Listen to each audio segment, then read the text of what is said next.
So over the last few days, I've been really, really dealing with physical manifestation in my body. So my skin is really swollen, my face is puffy, my just everywhere around me, my whole body is sore, and I feel, like this flu feeling keeps coming and going. I don't feel great, and the truth is that I haven't been feeling great for a while now, and so I'm going to the doctor's this afternoon. But this morning I woke up, I've been really sort of listening to what's going on with me, and what I really realize is that actually there's a really strong knowing developing in me that living your best life, living really truly being alive and living, is related to your wealth and your health. Really being alive and living your best, being you, being your best self is conducive to health. Not being your best self is conducive to ill health. I feel my body is trying to share with me. I've been getting messages and putting all kinds of things together and realizing that I must be me. I must live.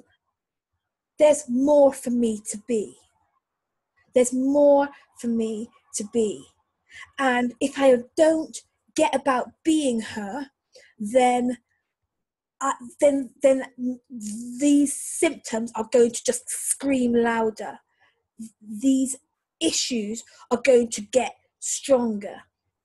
And I feel it so very powerfully in my life that I'm making this video to speak to someone who is also feeling like, I imagine that you're a woman in senior leadership, that your life looks good to other people, that you've done impressive things, you've got accolade under your belt, your life looks great.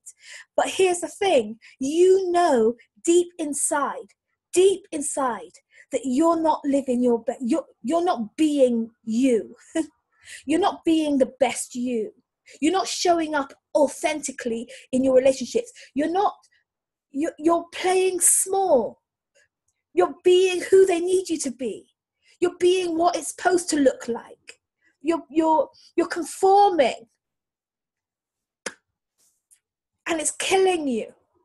You wake up in the morning and you don't feel anything. It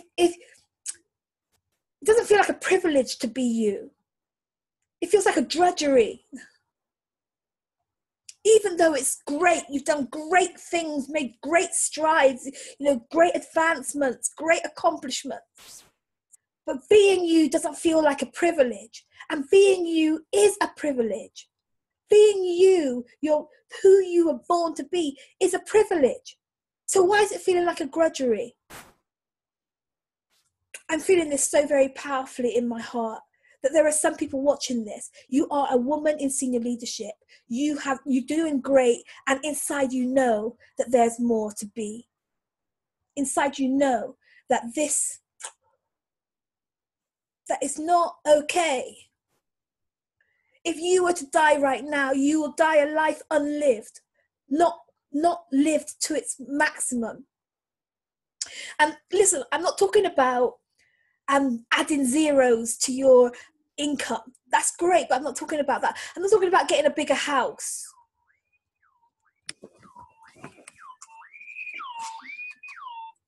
I'm not talking about getting a bigger house. I'm not talking about getting a flashier car. I'm not talking about buying higher designer clothes.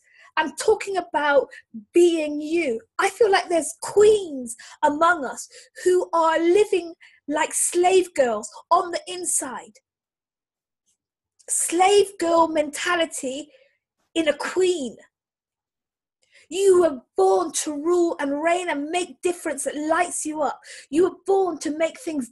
You have what it takes to create movement, to create monumental shifts in your arena. You have the power to make things monumentally better in your industry, or in your community, or in your country, your nation. And yet we're kind of just going about this mediocre life, and and going through the same year over and over again. Woo, January the 1st, and then ending the year feeling burnt out, tired, and wondering if next year's going to be different. Well, I'm speaking to women who know that there's more to be. And I'm telling you right now, it is time. It is time to be her now. And we've got to get our heads around this. We've got to find her. We've got to connect with the her that we're supposed to be, the queen that we're supposed to be. This is not about advancing your career. This is about coming up higher in the way that you show up, coming up higher in the way that you present yourself in every relationship of your life, with your husband, your partner, your children, your spouse, your work life, your boss, your peers, your contemporaries, your team, your clients and customers, other important stakeholders in your life. The way that you're showing up is not honest, because it's not maxed out. It's not high enough. We're not showing up high enough. We're not living a high enough life. You're worthy of it, and it's time now. And I'm thinking about making this the theme of the next Leaders Lounge, that in the Leaders Lounge, I'm gathering on the 8th of March 10 women who say, you know what, I know there is more for me to be, and I know the time for me to be her is now. I've got no idea if this is speaking to anyone.